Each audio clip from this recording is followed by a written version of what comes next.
لے کر بڑا عمدہ لباس اسے ہم پہناتے ہیں، بڑا تیار کرتے ہیں، زیورات پہناتے ہیں اور پھر اس کو دریائے نیل میں ڈال دیتے ہیں، یعنی اس کو پانی میں ڈبو دیتے ہیں۔ حضرت عمر بن عاص نے کہا کہ یہ کیسی رسم ہے؟ اسلام میں تو ایسا ہرگز نہیں ہو سکتا، کیونکہ اب اسلام آ چکا تھا اور مصر فتح ہو چکا تھا، مسلمانوں کے اب وہاں احکامات جاری تھے۔ تو آپ نے فرمایا کہ یہ اسلام تو پرانی اور واہیات رسموں کو مٹاتا ہے، جو پرانی واہیات رسمیں ہیں۔ تو لوگوں نے کہا کہ اگر آپ نے ایسا کیا تو دریا کی روانی کم ہو جائے گی۔ آپ نے کہا نہیں ہو سکتا۔ اب ایسا ہی ہوا کہ دریا کی روانی کم ہوتی گئی۔ اب لوگوں نے سوچا کہ اب پانی کم ہو جائے گا تو زندگی مشکل ہو جائے گی، تو ان لوگوں نے وہاں سے کوچ کرنے کا ارادہ شروع کیا۔ حضرت عمر بن عاص نے اب امیر المومنین حضرت عمر فاروق رضی اللہ تعالیٰ عنہ کو خط لکھا اور عرض کی حضور ایسا ایسا معاملہ ہے اور لوگ ایسی بری رسم چلاتے تھے، میں نے وہ رسم کا منع کر دیا کہ اسلام ان رسموں کی اجازت نہیں دیتا، مگر حضور اب تو پانی بھی کم ہونے لگ گیا ہے۔ اللہ اکبر۔ حضرت عمر بن خطاب رضی اللہ تعالیٰ کی شان دیکھیں۔ امیر المومنین نے ایک خط لکھا اور کہا کہ یہ رکا جو ہے دریائے نیل میں ڈال دینا۔ آپ نے ایک خط لکھ کر بھیجا کہ یہ رکا جو ہے دریائے نیل میں ڈال دینا۔ حضرت عمر بن عاص کو جب وہ رکا پہنچا، وہ لیٹر پہنچا، تو آپ نے اس لیٹر میں کیا دیکھا کہ لیٹر میں لکھا تھا، اے دریائے نیل، اگر تو خود جاری ہوتا ہے تو نہ جاری ہو، اور اللہ کے حکم سے جاری ہوتا ہے تو میں واحد قہار عز و جل سے عرض گزار ہوں کہ تجھے جاری فرما دے۔ حضرت عمر بن عاص نے وہ رکا جو ہے دریائے نیل میں ڈالا۔ اللہ اکبر، ایک رات میں دریا کا پانی 16 گز بڑھ گیا، اور وہ دن ہے، آج کا دن ہے، دریائے نیل کبھی سوکھا نہیں ہے۔ مصر سے وہ رسم ہی ختم ہو گئی اور سبحان اللہ دریائے نیل جاری و ساری ہے۔ اللہ اکبر۔ اس ایک واقعے میں بہت کچھ ہے سیکھنے کو۔ پہلی بات تو کیا سیکھنے کو ملی کہ چاہیں تو اشاروں سے اپنے کایا ہی پلٹ دیں دنیا کی، چاہیں تو اشاروں سے اپنے کایا ہی پلٹ دیں دنیا کی، یہ شان ہے ان کے غلاموں کی، سرکار کا عالم کیا ہوگا۔ حضرت عمر کی شان دیکھیں، حضرت عمر کے واقعات اگر پڑھیں نا، جو لوگ کرامات کے منکر ہیں یا جو لوگ اولیاء کرام کی جناب کمالات کو نہیں سمجھ پاتے، صرف حضرت عمر کی سیرت کو پڑھ لیں۔ حدیث کی کتابوں میں مضبوط روایتوں میں یہ واقعات موجود ہیں۔ ایک بار حضرت عمر کے دور میں زلزلہ آیا، تھوڑے عرصے پہلے بھی کئی ملکوں میں زلزلہ آیا، بڑی تباہی آئی۔ لوگ کہتے ہیں ارتھ کوئک آ جائے تو رکتا نہیں ہے۔ ایک تو شان مصطفیٰ ہے کہ نبی پاک نے احد پہاڑ پر ٹھوکر لگا کر فرمایا تھا، اے احد رک جا، تجھ پر ایک نبی، ایک صدیق اور 2 شہید موجود ہیں۔ آقا نے ٹھوکر لگا کر زلزلہ روکا تھا۔ ایک بار حضرت عمر کے دور میں زلزلہ آیا تھا اور حضرت عمر نے کوڑا نکال کر، درہ نکال کر زمین پر مار کر فرمایا، اے زمین رک جا، کیا عمر تجھ پر عدل نہیں کرتا؟ اور زمین ساکن ہو گئی۔ اللہ اکبر۔ حضرت عمر رکا لکھتے ہیں دریائے نیل کے نام، اور پھر دریائے نیل جاری ہو جاتا ہے۔ تو اے میرے پیارے اسلامی بھائیوں، ایک بات تو یہ پتا چلی کہ اللہ تعالیٰ جسے چاہے کوئی کمال عطا فرمائے، وہ رب کی عطا ہے۔ یقیناً اگر کسی اللہ کے ولی کے پاس، کسی صحابی کے پاس، کسی نبی کے پاس، ہاں یہ بات یاد رہے کہ انبیاء کے پاس جو کمالات ہوتے ہیں، جو حق کی دلیل کے لیے وہ پیش کرتے ہیں، وہ معجزات ہوتے ہیں۔ اور ایسی بات جو ہماری عقل میں نہ آئے، کسی اللہ کے ولی سے ہو، صحابہ سے ہو، تو اسے ہم کرامات کہتے ہیں۔ تو یہ سب اللہ کی عطا سے ہوتا ہے۔ بہرحال ایک تو یہ پتا چلی۔ دوسری بات کیا پتا چلی کہ اسلام جو ہے وہ کیسی کیسی واہیات رسمیں تھی جس کو ختم اسلام نے کیا، اور عورتوں کا کیسا گھٹیا اور کیسا جس کو آپ کہیں کہ واہیات استعمال تھا کہ جوان لڑکی کو ہر سال تیار کر کے دریائے نیل میں ڈال دیا جاتا تھا، غرق کیا جاتا تھا۔ یہ اہمیت تھی اسلام سے پہلے عورتوں کی۔ اللہ اکبر۔ ایسا دور تھا میرے پیارے اسلامی بھائیوں کہ اگر تھوڑا سا ہم اسلام سے پہلے کے حالات دیکھیں نا عورتوں کے بارے میں، تو حیثیت کیا تھی کہ وہ مردوں کی خواہشات پورا کرنے کے لیے کھلونا تھی۔ عورتیں دن رات مردوں کی خدمت کرتی، محنت مزدوری بھی عورتیں کرتی، اور جو کچھ کماتی وہ مردوں کو دے دیا کرتی۔ مگر وہ ظالم مرد ان عورتوں پر کچھ بھی خرچ نہ کیا کرتے، عورتوں کو جانوروں کی طرح مارتے پیٹتے تھے۔ ذرا ذرا سی بات پر عورتوں کے کان، آنکھ اور ناک کاٹ دیا کرتے تھے، عورتوں کو دردناک سزائیں دے کر قتل کر دیا کرتے۔ باپ کے مرنے کے بعد، اب دیکھیں کیا تھا اسلام سے پہلے کہ باپ کے مرنے کے بعد جس طرح اس کے لڑکے جائیداد کے مالک ہو جاتے تھے، اس طرح اپنے باپ کی بیوی یعنی اپنی ماں کے بھی مالک ہو جاتے تھے۔ معاذ اللہ، اپنی ماں کو لونڈی بنا کر رکھتے تھے۔ اللہ اکبر۔ عورتوں کو ان کے ماں باپ، بھائی بہن، شوہر کی میراث میں کوئی حصہ نہیں ملتا تھا۔ عورتیں کسی چیز کی مالک نہیں ہوتی تھی۔ عرب کے بعض قبیلوں میں تو یہ ظالمانہ دستور تھا کہ بیوہ ہو جانے کے بعد عورتوں کو گھر سے باہر نکال کر ایک چھوٹے سے تنگ اور تاریک جھونپڑے میں 1 سال کے لیے قید رکھا جاتا۔ کھانے پینے اور تمام ضرورتیں اسی جھونپڑے میں پوری کیا کرتی تھی۔ بہت سی عورتیں گھٹ گھٹ کر مر جاتی، جو زندہ رہ جاتی تو 1 سال بعد ان کے دامن میں اونٹ کی مینگنیاں ڈالی جاتی اور ان کو فورس کیا جاتا کہ کسی جانور کے بدن سے اپنے بدن کو رگڑ جھگڑے، پھر اسی گندی حالت میں پورے شہر پر ان کا چکر لگایا جاتا تھا، اور گویا یہ اعلان ہوتا تھا کہ اس عورت کی اب عدت ختم ہو گئی ہے۔ اللہ اکبر! ایسی ایسی رسمیں تھیں، ایسی ایسے رواج تھے، عورتیں بلبلاتی، روتی، تڑپتی، مگر ان عورتوں کے زخموں پر کوئی مرہم رکھنے والا نہیں تھا، کوئی فریاد سننے والا نہیں تھا۔ اللہ اکبر! 12 ربیع الاول کی صبح صادق کے وقت کائنات میں ایک ایسا نور جلوہ گر ہوا، ایک ایسی شخصیت آئی جہاں جس نے جہالت کے اندھیروں کو ختم کیا، وہاں ساری دنیا کی عورتوں کے لیے ایک ایسے دکھ کا مداوا بن کر آئے۔ نبی پاک علیہ الصلوۃ والسلام ایسے احکامات لے کر آئے، اتنی پیاری شریعت اور مذہب لے کر آئے جس میں اللہ کے دین نے عورتوں کو ایسا مقام عطا کیا کہ سبحان اللہ، عورتوں کی قسمت کا ستارہ چمک اٹھا۔ اسلام کی بدولت ظالم مردوں کے ظلم و ستم سے کچلی اور روندی ہوئی عورتوں کا درجہ اس قدر بلند ہوا کہ عورت معاملات زندگی اور موت کے ہر مرحلے پر عورت کو باوقار مقام حاصل ہوا۔ مردوں کی طرح عورتوں کے بھی حقوق جو ہے وہ بیان کیے گئے، عورتوں کی حفاظت کے لیے احکام خداوندی نازل ہوئے، عورتوں کو مالکانہ حقوق مل گئے، عورتیں اپنے مہر کی رقموں، اپنی تجارتوں، اپنی جائیدادوں کی مالک بنا دی گئیں، اپنے ماں باپ، بھائی بہن، اولاد اور شوہر کی میراثوں کی وارث قرار دی گئیں۔ الغرض وہ عورتیں جو مردوں کی جوتیوں سے بھی زیادہ ذلیل و خوار تھیں، انتہائی مجبور و لاچار تھیں، وہ مردوں کے دلوں کا سکون اور ان کی گھروں کی ملکہ بن گئیں۔ چنانچہ قرآن مجید صاف صاف لفظوں میں خواتین کے، عورتوں کے حقوق بیان کرتے ہوئے ارشاد فرماتا ہے، بسم اللہ الرحمن الرحیم، خلق لکم من انفسکم ازواجا لتسکنوا الیہا وجعل بینکم مودۃ ورحمہ۔ قرآن کہتا ہے تمہارے لیے تمہاری جنس سے جوڑے بنائے کہ ان سے آرام پاؤ اور تمہارے آپس میں محبت اور رحمت رکھی۔ اب کوئی مرد نہ عورتوں کو مار پیٹ سکتا ہے، نہ ان کو گھروں سے نکال سکتا ہے، اور نہ کوئی ان کے مال و اسباب یا جائیدادوں کو چھین سکتا ہے، بلکہ ہر مرد پر مذہبی طور پر عورتوں کے حقوق ادا کرنے لازم ہیں۔ اللہ اکبر! گویا اسلام نے ظلم کا دروازہ بند کر دیا، کبھی ماں کے روپ میں، کبھی بیٹی کے روپ میں، کبھی بہن کے روپ میں، تو کبھی زوجہ کے روپ میں۔ اللہ اکبر! عورت کو ایک ایسا مرتبہ عطا فرما دیا کہ عورت کسی بھی روپ میں ہو، جب بھی اس کے جناب حقوق تلف کیے جائیں گے، نا انصافی کی جائے گی، اسلام وہاں پر اپنا کردار ادا کرتا ہے، اسلامی قوانین سامنے آتے ہیں، عورتوں کے حقوق بیان کیے جاتے ہیں۔ آؤ سب سے پہلے بات کرتے ہیں بیٹی کی۔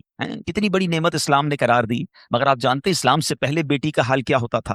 اللہ اکبر! بیٹی کی پیدائش کو شرمندگی سمجھا جاتا تھا، کسی کے یہاں بیٹی پیدا ہو جائے وہ لوگوں کے سامنے آتا نہیں تھا، کئی مہینے تک چہرہ نہیں دکھاتا تھا، یعنی وہ سمجھتا تھا کہ میری بہت بڑی ذلت ہو گئی ہے کہ میرے یہاں بیٹی ہو گئی۔ اللہ اکبر! بیٹیوں کو زندہ درگور کیا جاتا تھا، بیٹی کو بھی مار دیا جاتا اور بیٹی کی وجہ سے اس کی ماں کو مار دیا جاتا تھا۔ اللہ اکبر! قرآن کیا کہتا ہے؟ سبحان اللہ! کیسا پیارا مذہب ہے، کتنا شاندار ہمارا دین ہے۔ اللہ کا کلام کہتا ہے وَإِذَا بُشِّرَ أَحَدُهُمْ بِالْأُنثَىٰ ظَلَّ وَجْهُهُ مُسْوَدًّا وَهُوَ كَظِيمٌ۔ قرآن کہتا ہے جب ان میں کسی کو بیٹی ہونے کی خوشخبری دی جاتی ہے تو دن بھر اس کا منہ کالا رہتا ہے، يَتَوَارَىٰ مِنَ الْقَوْمِ مِنْ سُوءِ مَا بُشِّرَ بِهِ، اور وہ غصہ کھاتا ہے اور لوگوں سے چھپتا پھرتا ہے اس بشارت کی برائی کے سبب سے۔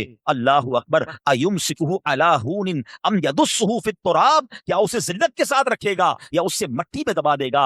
الا ساء ما یحکمون، ارے بہت ہی برا حکم لگاتے ہیں۔ اللہ اکبر! اب جناب ہوتا کیا تھا کہ بچیوں کو زندہ دفن کیا جاتا، مگر اس معاشرے میں ایسے لوگ بھی تھے جن کو اللہ نے کیسا نرم دل دیا تھا۔ حضرت صعصعہ، سنیے گا، حضرت صعصعہ بن ناجیہ رضی اللہ تعالیٰ عنہ کا معمول کیا تھا کہ وہ خود کہتے ہیں نبی پاک کی بارگاہ میں آ کر حضور میں دیکھتا تھا کہ جب کسی کو گھر میں بچی پیدا ہوتی تھی اور اس کو وہ دفنانے کا ارادہ کرتا تھا، میں اس کے گھر جاتا، کہتا کچھ پیسے لے لو، بچی مجھے دے دو، دفنانا نہیں، میں اس کی کفالت کروں گا۔ کہتے حضور 360 بچیوں کو میں نے دفن ہونے سے بچایا، لیکن ایمان نہیں لایا تھا، 2 اونٹنیاں دی، 10 اونٹنیاں دی، بعض اوقات میں نے حاملہ 10 اونٹنیاں دے کر اور ایک اونٹ فدیہ دے کر بچیوں کو بچایا۔ حضور کیا میرے اس زمانے کا وہ عمل مجھے کوئی اجر دے گا؟ ایمان تو نہیں لایا تھا مگر یہ نیکی کر کے آیا ہوں۔ اللہ کے حبیب نے کتنا پیارا جواب دیا، فرمایا اجر تو تمہیں مل گیا نا، تم ایمان لے آئے، دیکھو اس نیکی کے سبب تمہیں اسلام مل گیا۔ اور سنو، ہم تو یہ کہیں گے صرف اسلام نہیں ملا بلکہ وہ تو صحابی بھی بن گئے، اللہ کے نبی کے دور میں ایمان لے آئے نا، پیارے آقا کی صحبت اختیار کر لی تو اللہ نے ایمان بھی دیا، صحابی بھی بنا دیا۔ لیکن میرے پیارے اسلامی بھائیوں، ایسا حال تھا کہ بچیوں کو پھینک دیا جاتا تھا۔ اب یہاں میں تھوڑی سی بات آج کے دور کی بھی کرنا چاہوں گا۔ ہم انشاءاللہ قرآنی احکام عورتوں کے بارے میں بھی سنیں گے اور ساتھ ساتھ اپنی تربیت بھی کرتے جائیں گے۔ ہم میں سے بہت سارے بیٹیوں والے ہوں گے، مگر کیا یہ خبریں نہیں آتی کہ بچی کی پیدائش کی وجہ سے ماں کو برا بھلا کہا جاتا ہے، گھروں میں جھگڑے ہیں، معاذ اللہ اب بھی یہ خبریں آتی ہیں کہ بچی پیدا ہوئی تو کچرا کنڈی پر پھینک دی گئی۔ یہ تو پھر سے ہم لگتا ہے اسی دور میں جا رہے ہیں۔ اسلام جو بچیوں کے حقوق لے کر آیا، اسلام جو بچیوں کو برا ماننے کے خلاف عمل کرنے کا ہمیں حکم دیتا ہے، بلکہ سنو حدیثیں کیسی ہیں۔ اے بچیوں والو تمہیں مبارک ہو، اے بیٹیوں والو تمہیں مبارک ہو، اپنی بیٹیوں کو کبھی برا نہ سمجھنا۔ نبی پاک علیہ الصلوۃ والسلام فرماتے ہیں جس شخص کے بیٹی ہو وہ اسے زندہ دفن نہ کرے، اسے ذلیل نہ سمجھے اور اپنے بیٹے پر اسے ترجیح نہ دے تو اللہ عز و جل اسے جنت میں داخل کر دے گا۔ ایک اور جگہ نبی پاک فرماتے ہیں اللہ اکبر، یہ حدیث تو میں کہتا ہوں ختم ہے نا، اس کے بعد الفاظ ہی نہیں بچتے۔ بہت ساری بیٹیوں کی فضیلت کی حدیث ہے، مگر یہ حدیث ادھر جا کے لگتی ہے، دل کو چھو لیتی ہے۔ سنو تو صحیح اس کے الفاظ کیا ہیں۔ اللہ کے نبی فرماتے ہیں بیٹیوں کو برا مت کہو، میں بھی بیٹیوں والا ہوں۔ ہائے ہائے، ختم ہو گئی نا بات ہے۔ اللہ کے نبی نے صلی اللہ تعالی وسلم نے اپنی نسبت بیٹیوں کی طرف فرمایا میں بھی بیٹیوں والا ہوں۔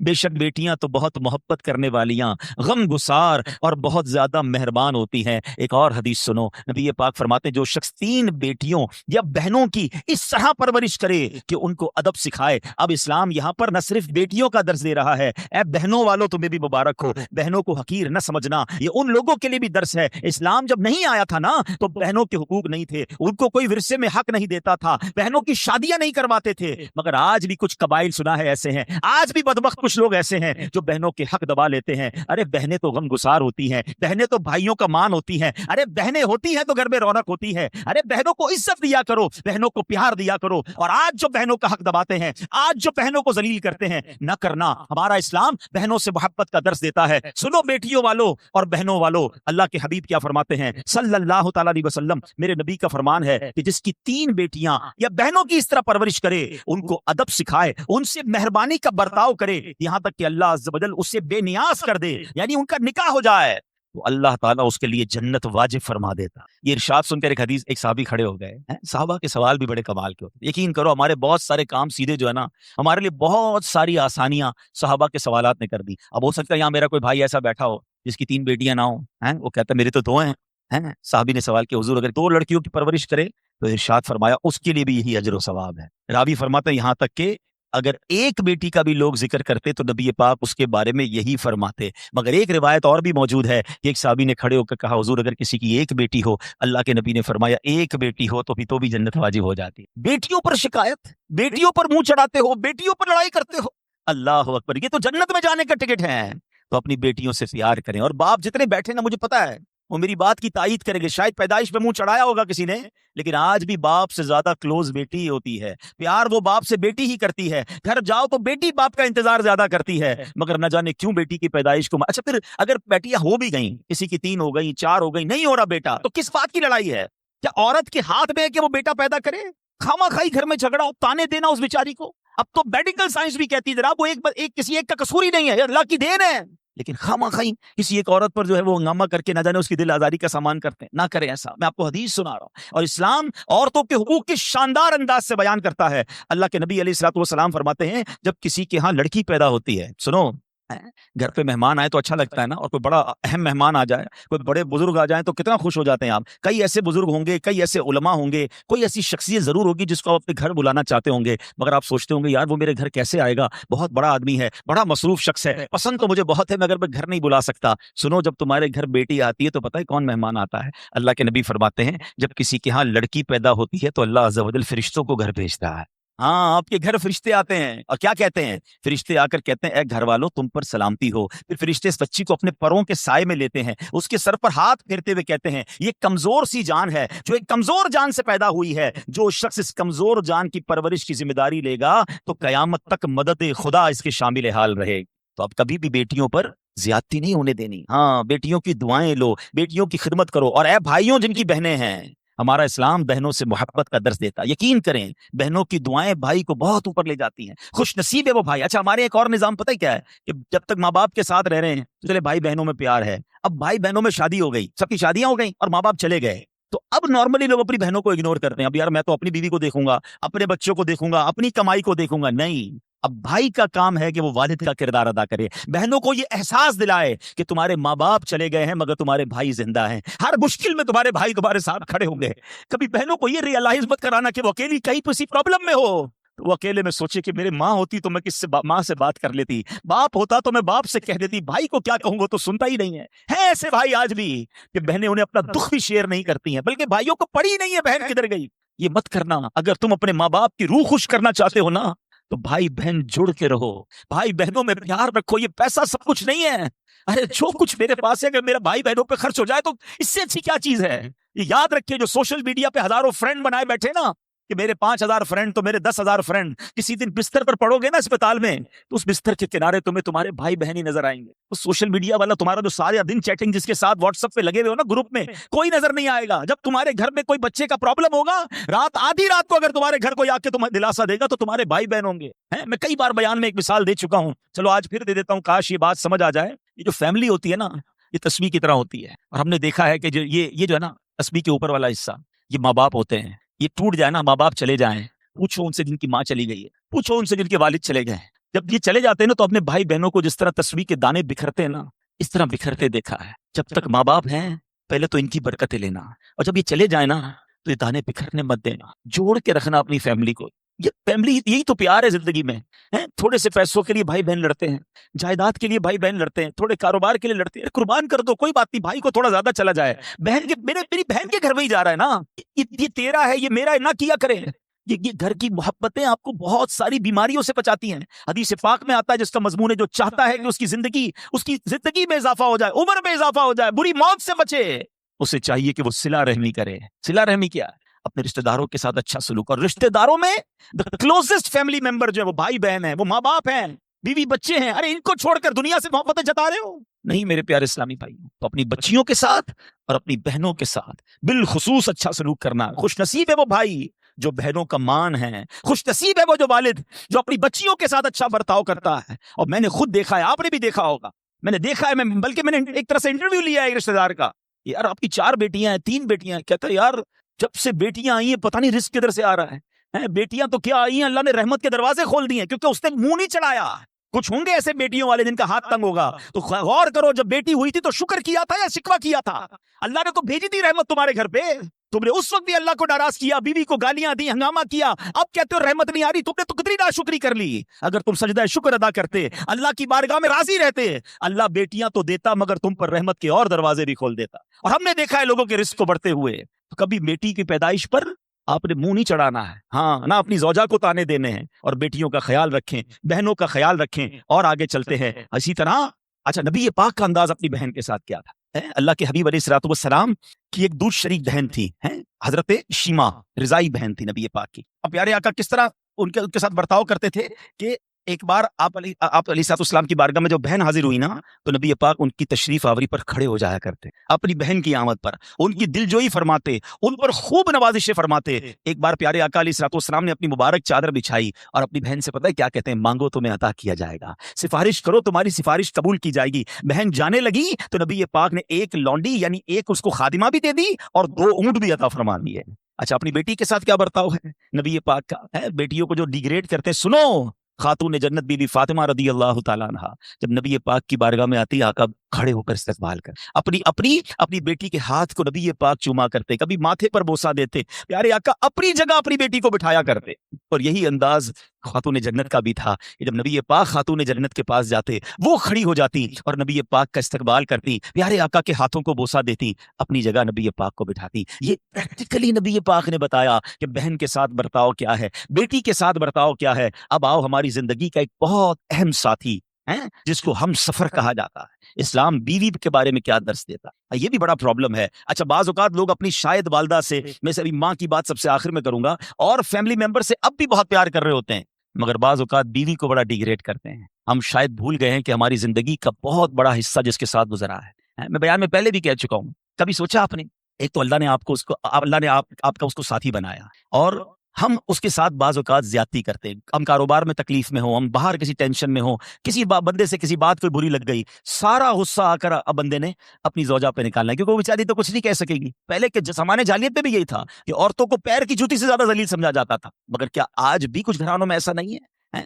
آج تک میں ویسے سوال کرتا ہوں، شاید غالب گمان ہے کہ جو یہاں ازواج والے زوجہ والے بیٹھے، شادی شدہ بیٹھے، ہماری زوجہ کہ شاید ہر دعا میں ہم ہوتے ہیں، ہم اپنی بیوی کے لیے کتنی دعا کرتے ہیں، غور کیجیے۔ حالانکہ میں نے دیکھا ہے کہ جن کی شریک حیات دنیا سے جاتی ہے نا، وہ لوگوں کو میں نے ٹوٹتے بھی دیکھا ہے. تو ایسا نہ کریں. جس طرح وہ آپ کے لیے محبت کا اظہار، دعاؤں کی آپ کی خدمت گار ہے، آپ بھی اس کے لیے اچھا برتاؤ کریں. اور نبی پاک کا کیا انداز تھا. میں تو آج اسلام کی شریعت کی، اللہ کے نبی کی بات کرنے آپ کے سامنے آیا ہوں. اللہ کے حبیب علیہ الصلوۃ والسلام سے سوال کیا گیا کہ حضور آپ کو دنیا میں سب سے زیادہ پسند کون ہے؟ پوری کائنات میں آپ کو سب سے زیادہ پسند کون ہے؟ اللہ کے حبیب نے فرمایا عائشہ. نبی پاک نے اپنی زوجہ کا نام لیا. ہاں، پھر فرمایا ان کے والد حضرت ابوبکر صدیق رضی اللہ تعالیٰ عنہ. پھر نبی پاک گھر اپنی ازواج کے ساتھ کیا انداز ہوتا تھا. گھر کا سودا سلف لے کے جاتے، کھانے پینے میں ہاتھ بٹاتے، محبت اور پیار کا اظہار فرماتے.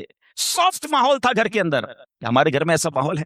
نہیں میرے پیارے اسلامی بھائیوں، ہمیں یہ سوچنا ہے کہ ہمیں اپنے گھر والوں کے ساتھ کیا انداز اختیار کرنا ہے. نبی پاک علیہ الصلوۃ والسلام فرماتے ہیں کہ اسلام سے پہلے، بلکہ بخاری شریف کی حدیث بتاتا ہوں، اسلام سے پہلے مال کے لیے جانوروں اور دوسرے ساز و سامان کے ساتھ ساتھ بیوی کو بھی رہن رکھوا دیا جاتا تھا. جیسے پیسے کوئی رہن رکھواتا تھا نا، بیوی بھی ایک مال کی طرح تھی. لوگ گروی رکھوا دیتے تھے اپنی بیوی کو. یہ اسلام سے پہلے بیویوں کا حال تھا. اللہ اکبر. اسلام نے نکاح کے ذریعے عورت کو مرد کے آدھے ایمان کا محافظ قرار دے دیا. قرآن کہتا ہے وَعَاشِرُوهُنَّ بِالْمَعْرُوفِ، ان سے اچھا برتاؤ کرو. اسلام نے بیویوں کے ساتھ اچھا برتاؤ کرنے والے کو سب سے بہترین قرار دیا. اللہ اکبر. خواتین تو میں کہتا ہوں، میں یہاں انشاءاللہ اس بات کو بھی، اگر واقعی عقل مند خواتین اس بیان کو سنیں گی تو وہ جو مسکنسپشن پیدا کیا جاتا ہے کہ جناب اسلام میں عورتوں کو آزادی نہیں ہے، جناب اسلام میں عورتوں کے لیے گھٹن ہے. اللہ اکبر. ذرا پہلے اسلام سے پہلے کے حالات پڑھو اور اس کے بعد اسلام کے آنے کے بعد عورتوں کو کیا شاندار مقام میرا دین دیتا ہے. اللہ کے نبی نے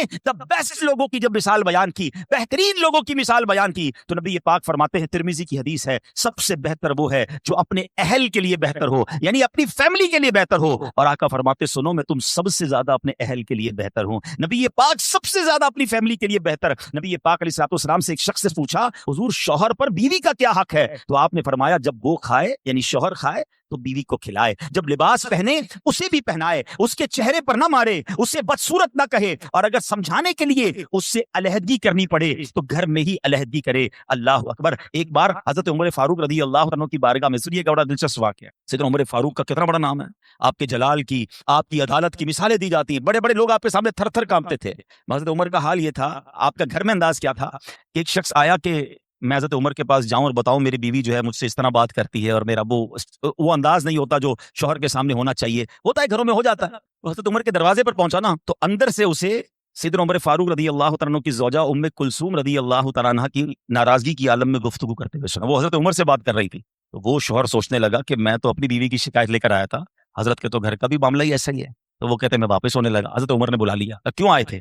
تو کہا کہ میں تو حضرت اپنی بیوی کی شکایت کرنے آیا تھا، مگر میں آپ کے دروازے پر آیا، آپ کے گھر کا ماحول دیکھا تو میں سمجھ گیا ہم دونوں ایک ہی معاملے میں ہی ہیں، آپ کا بھی ویسا ہی حال ہے.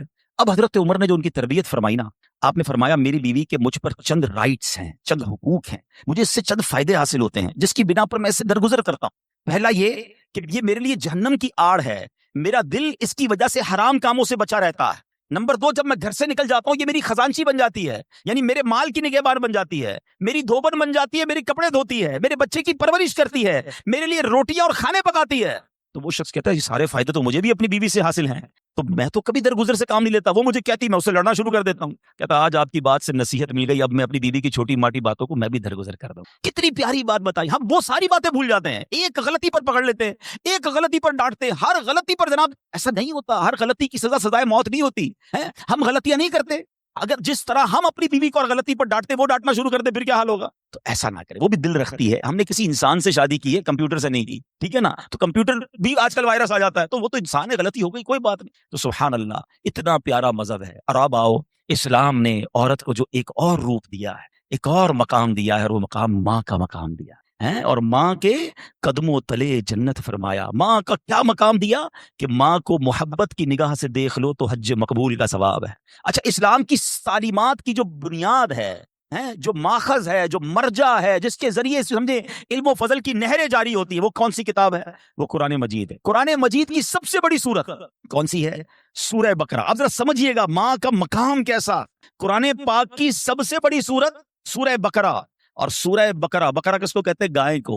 یہ کون سی گائے تھی؟ یہ دنیا کی سب سے قیمتی گائے تھی. اگر اس تفسیر کو پڑھیں نا تو اللہ اکبر پتہ یہ چلے گا کہ قرآن پاک کی سب سے بڑی صورت، اس کا جو سینٹرل آئیڈیا ہے، جو مین ٹاپک ہے، وہ بھی ماں کا ادب ہی ہے۔ وہ ایک نوجوان ہی تو تھا نا جس نے ماں کی خدمت کی، اور اللہ نے اس خدمت کا صلہ یہ دیا کہ ایک ایسی گائے ان کو مل گئی کہ جو سونے کے وزن کے مطابق بیچی گئی۔ تفصیلی واقعہ ہے، میں واقعہ پورا بیان نہیں کرتا، اشارہ دے رہا ہوں کہ سورہ بقرہ کا بھی اگر پیغام پڑھے، مفسرین نے لکھا کہ سورہ بقرہ کا پیغام یہ ہے کہ اپنی ماں کا ادب کرے، اپنے والدین کا ادب کرے، اور جب والدین کا ادب کرتا ہے اللہ ایسے نوازتا ہے، غیب کے خزانوں سے نوازتا ہے۔ اور ماں کی دعائیں، اللہ اکبر، حضرت بایزید بستامی کتنے بڑے اللہ کے ولی ہیں، آپ کے بارے میں آتا ہے۔ ایک بار سردی کی راتیں تھی، ماں کے لیے ماں نے پانی مانگا۔ آج کی ماں پانی مانگے تو بیٹا کہتا ہے خود پی لو ماں، بلکہ بچے ماں سے پانی مانگ رہے ہوتے ہیں، بستر پر بیٹھ کر ماں کو آرڈر چلا رہے ہوتے، امی پانی لے آؤ، اچھا چائے بنا دو، امی یہ کر دو۔ یار ماں ہے یہ ہوٹل والی ہے، اب تو بوڑھی ہو گئی نا ماں، اب تو تمہاری باری ہے کچھ ماں کی خدمت کر لو، کبھی خود کھڑے ہو کے پانی پلاؤ، کبھی خود کھڑے ہو کے ماں کو کوئی چیز پیش کرو، اب بھی ماں کو آرڈر دینا ہے۔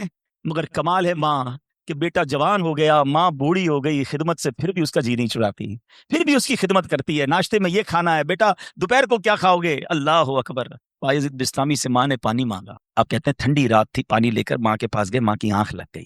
ہم جیسا کوئی ہوتا تو بستر کے کنارے گلاس رکھتا، خود بھی سو جاتا، سرد رات تھی، ساری رات پانی کا گلاس لے کے کھڑے رہے، پتہ نہیں کب ماں کی آنکھ کھل جائے، کب پانی کی ضرورت ہو۔ جب ماں کی آنکھ کھلی نا تو پانی تھوڑا سا نا آپ کی انگلیوں پر لگ گیا تھا، تو وہ برف بن گیا تھا، اتنی ٹھنڈی رات تھی کہ پانی برف بن گیا تھا۔ تو اب ماں نے جب پانی مانگا نا تو جب گلاس کو ڈیٹیچ کیا، گلاس کو الگ کیا نا، تو خون نکلنے لگا چمڑی سے۔ تو ماں نے کہا کہ بیٹا یہ کیا ہوا؟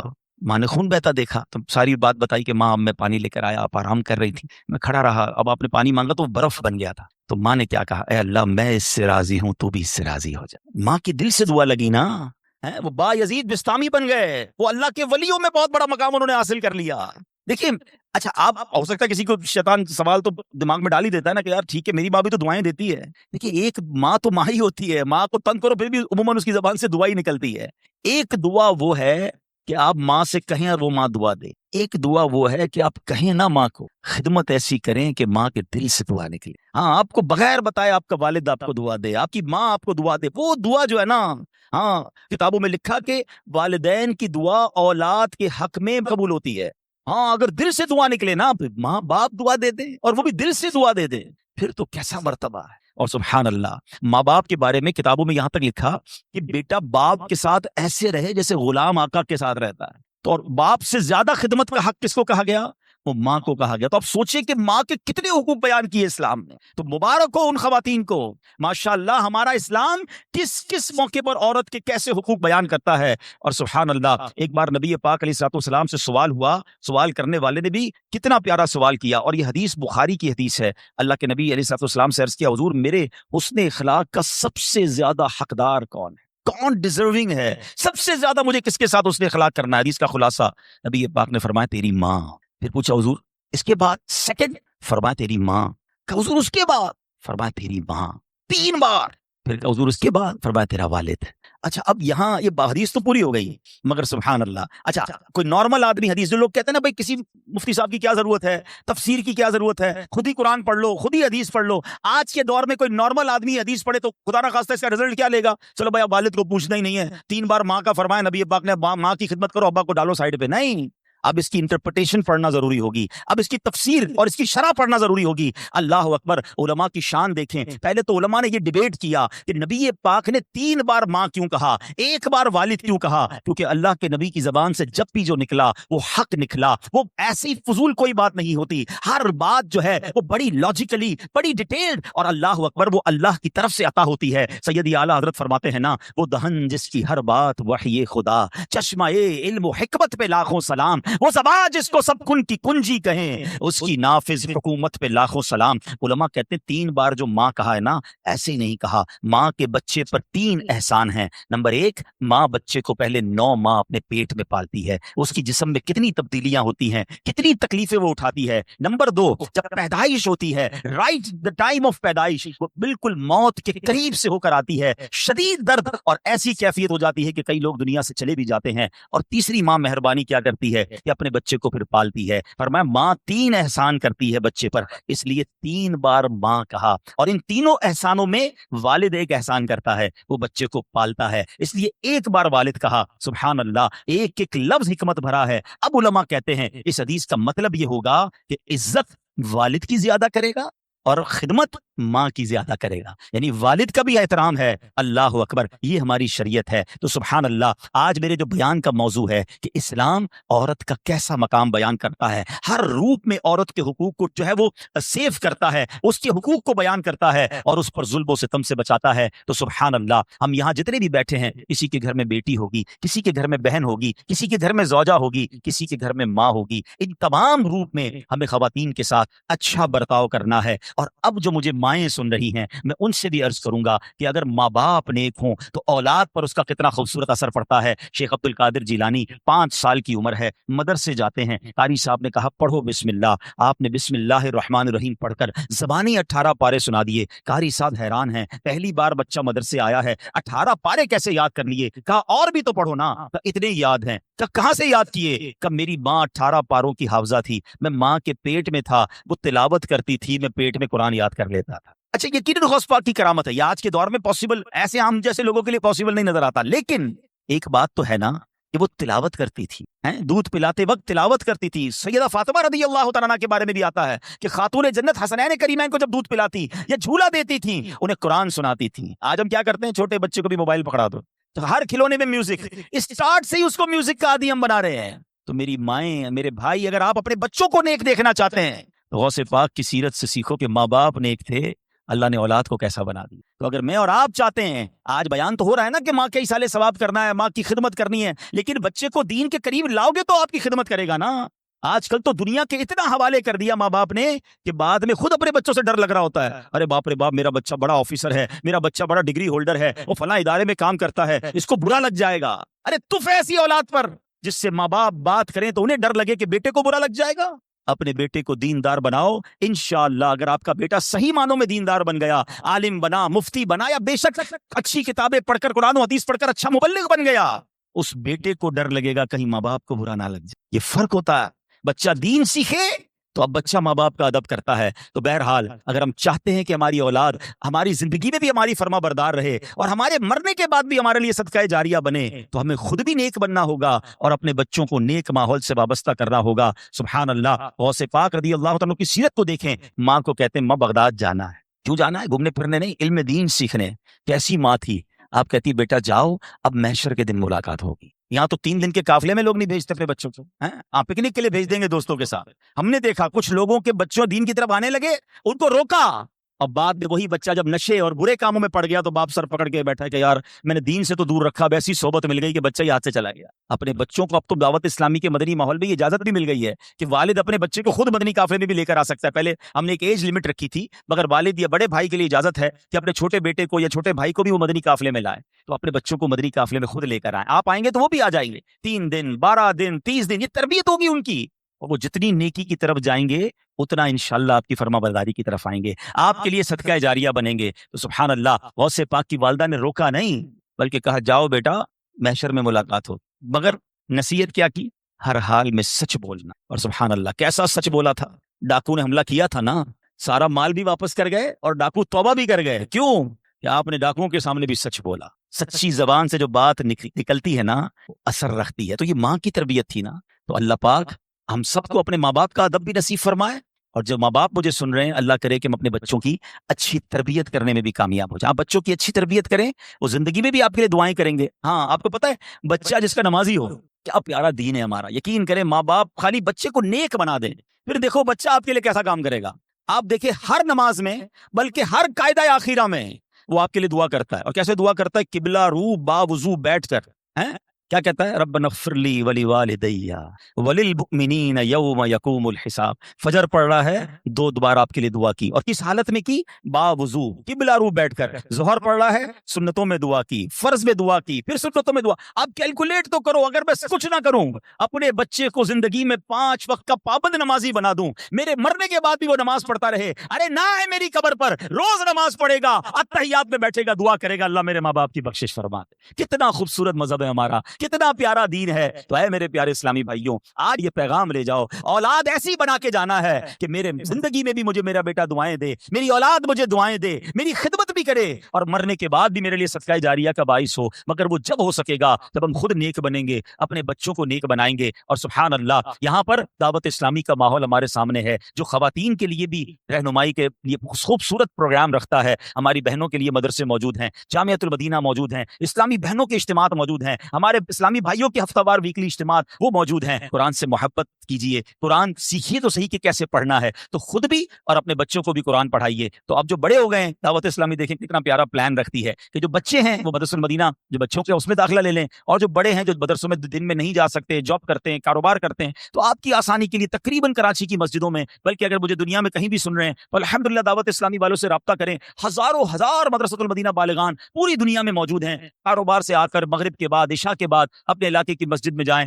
انشاءاللہ آپ کو دعوت اسلامی والے مل جائیں گے۔ 15 منٹ 20 منٹ اپنے مخارج ٹھیک کر لیں، کچھ نہ کچھ تلاوت کر لیں، تاکہ روزانہ میری زبان سے کچھ قرآن پاک کے الفاظ ادا ہو جائیں۔ تو الحمدللہ میں امید کرتا ہوں کہ انشاءاللہ اب آپ نے نیت یہ کرنی ہے کہ ہر جمعرات اجتماع میں شرکت کریں گے انشاءاللہ، ٹھیک ہے نا؟ ہر ہفتے مدنی مذاکرے میں بھی کرم فرمائیں، اور اس کے ساتھ ساتھ مدرسۃ المدینہ بالغان اس کو تھام لیں۔ انشاءاللہ آپ دیکھیں گے کہ جب میں روز قرآن پاک پڑھوں گا، روز سیکھوں گا، میری زبان پر قرآن جاری ہوگا، تو میرے دل میں بھی قرآن کا نور آ جائے گا۔ اللہ کریم سے دعا کرتا ہوں، اللہ کریم جن کے والدین حیات ہیں ان کو درازی عمر بالخیر عطا فرمائے، جن کے ماں باپ چلے گئے ان کی بے حساب مغفرت فرمائے۔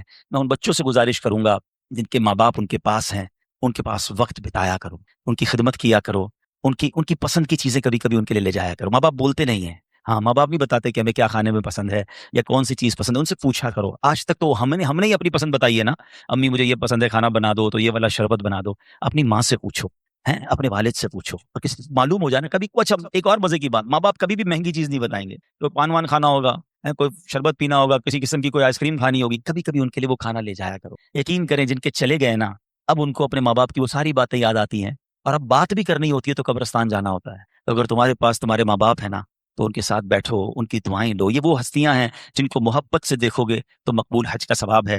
بعض اوقات کچھ لوگ اس سے وہ ہوتے ہیں نا کہ یار مجھے ویل چیئر چلانی پڑتی ہے، تو مجھے دوائی کے لیے لے جانا پڑتا ہے، یا بعض اوقات کپڑے وپڑے دھلانے پڑتے ہیں، یا واش روم لے جانا پڑتا ہے۔ تم لکی ہو، ہاں بھاگ جاگ گئے ہیں، ورنہ کئیوں کے ماں باپ نے تو موقع ہی نہیں دیا خدمت کا، وہ ہماری خدمت کرتے کرتے چلے گئے۔ اگر آج کسی بچے کو ماں باپ کی خدمت کا موقع ملا ہے نا، اور کبھی ایسا موقع ملے نا کہ آپ کے پیسے ماں باپ پر خرچ ہوں، تو سمجھ لو تمہارے بھاگ جاگ گئے۔ ارے انہوں نے ساری زندگی مجھ پر خرچ کیا، اور اب میرے پیسوں کے نصیب جاگے کہ کچھ ماں باپ پر خرچ ہو جائے، لیکن جب ماں باپ پہ خرچ کرنے کی باری ہوتی ہے تو ایسے بھی بدبخت ہیں جو کہتے ہیں یہ میرے ہیں تمہارے تھوڑی ہیں، میں نے کمائے۔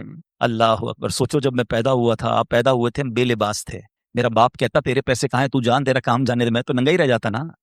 اگر مجھے کھانا نہ کھلاتے، میری انگلی پکڑ کر نہ چلاتے، مجھے پڑھاتے نہ، لکھاتے نہ، مجھے سمجھاتے نہ، مجھے کھلاتے نہ، ایک ایک چیز والد اور والدہ نے ہم پر خرچ کی ہے۔ والدہ